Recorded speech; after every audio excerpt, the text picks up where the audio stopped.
Bonjour à vous. Et non, nous ne sommes pas à Venise, mais bel et bien en Provence, dans le Vaucluse. Nous sommes à l'Isle-sur-la-Sorgue et aujourd'hui, la SAFER nous amène dans un projet mixte, agricole et environnemental. Allez, c'est parti.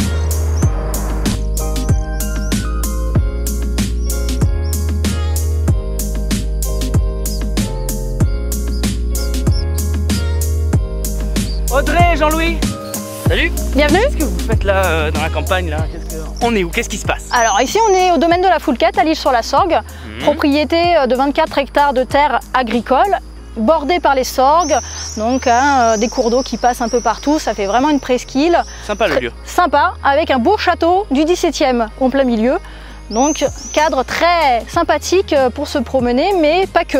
Alors expliquez-moi pourquoi la SAFER et un bâtiment du 17e, je comprends pas. En fait, on a eu des acquéreurs étrangers qui se sont intéressés à la propriété, qui ont voulu acheter, mais terre en friche, ne sont pas agriculteurs. Qu'est-ce qu'on fait de 24 hectares hein? C'est pas évident. Donc ils ont sollicité la SAFER pour travailler sur la propriété. Donc on les a mis en contact avec le lycée agricole, qui est pas très loin d'ici, pour travailler toutes ces terres qui étaient en friche, mais également tout le volet environnemental. J'ai un secteur qui est bordé par les sorgues, où je travaille beaucoup en collaboration avec le syndicat mixte du bassin des sorgues. Donc c'est vrai qu'il y avait cet enjeu, ce petit challenge de mettre quelque chose de plus pour apporter en plus à l'agriculture ce côté environnemental, ce qu'on a fait avec le syndicat mixte du bassin des sorgues et les acquéreurs qui ont accepté un cahier des charges particulier en plus. D'accord, donc c'est bien un projet mixte, ouais. Agricole et environnemental. Exactement. Et un peu rural, mais bon, c'est pas notre sujet. Non. D'accord. Jean-Louis, qu'est-ce que vous en pensez, vous, alors? Je pense qu'on est au même d'une partie de ce que peut faire la SAFER, puisque la SAFER, sa vocation première, c'est de faire de la régulation dans le foncier, au niveau des prix et au niveau de l'arbitrage, mais aussi dans la préservation des territoires, puisqu'on va jusqu'aux répicives. On a donc fait sur ce cas ici une convention, on a signé une convention avec le syndicat des sorgues.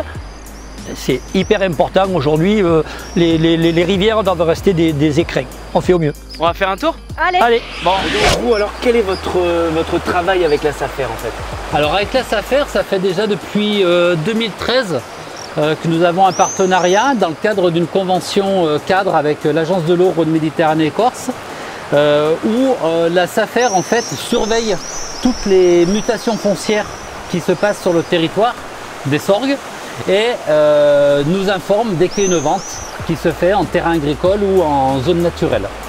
Alors pourquoi? Vous, pour être informé, il faut que ça soit en bord des sorgues. Voilà, uniquement en bord de sorgue ou sur des zones humides, donc qui ont fait l'objet d'un inventaire. Et dès qu'il y a une vente qui se fait sur ce terrain, on a l'information et le syndicat, en fonction des enjeux de biodiversité, de préservation de la ripisylve. Donc la ripisylve, c'est toute la végétation que l'on voit là en bord de cours d'eau. On va soit acheter, soit on va demander à la SAFER de discuter avec l'acquéreur un cahier des charges environnementales. Bah merci Laurent. Merci. Et Loïc. Salut. Bonjour. Ah, j'en ai fait des kilomètres pour vous voir. Enchanté Loïc, vous êtes qui?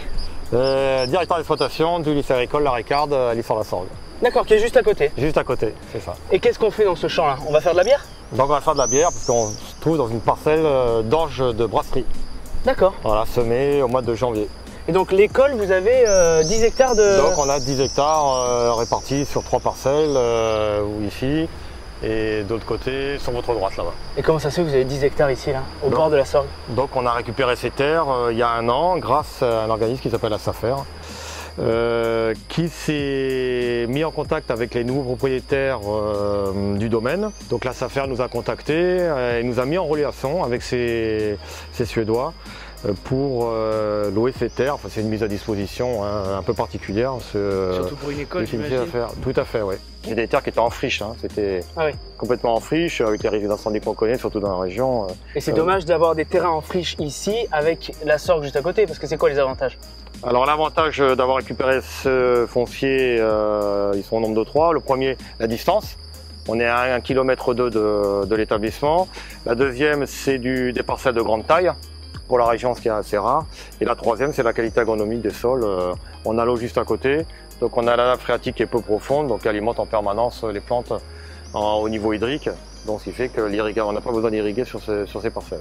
Donc on va voir les rendements cette année, mais a priori, quand on regarde la culture, ça a l'air bien vert, c'est ça beau. a l'air joli, voilà. On pourra déguster de la bière. Ah, ça va alors. Voilà. Bon, merci Loïc.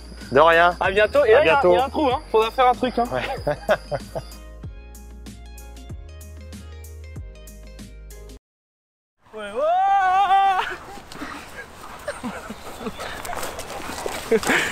On est à l'île sur la Sorgue, donc c'est un domaine avec une belle bâtisse. Tu peux la face? Vas-y, on la refait. Baptiste, C'est une belle bâtisse.